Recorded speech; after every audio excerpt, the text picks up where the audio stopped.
আরশিখানা। ঘরের মধ্যে এসেছিল কেউ, কখন যেন মেঝের উপর পুরানো সেই শীতল পাটি সেইখানে এসে বসেছিল। চলে গেছে, পড়ে আছে আরশিখানা ভুলবশত। হাত বাড়িয়ে তুলে নিলাম মুখের কাছে, দেখব নিজের কাঙ্গালপনা। আরশিতে যেই মুখ রেখেছি, অন্য এক চেনা মানুষ প্রতিভাসে। আরশিতে মুখ শ্রীলেখাদির, আরশিতে মুখ মঞ্জু ভাসের। দিন কতকের জন্য আসা এই আতিথ্যে, শ্রীলেখাদি মঞ্জুভাস, মঞ্জুভাস শ্রীলেখাদি।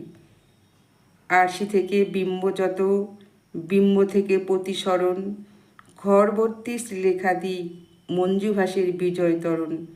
কিচ্ছুটি নেই। তবে কি আমার তাপ ছিল না আপ্যায়নে? সংলাপেরা স্তব্ধ ছিল। কোথায় গেল, কি ভুল হলো আরশিখানায়? এবার নিজের আরশিটাকে নিজের সঙ্গে মুখোমুখি একটি ঘুড়ি উঠছে, সেথায় আহা কি আনন্দে উঠছে। কলমে স্বপন নন্দী।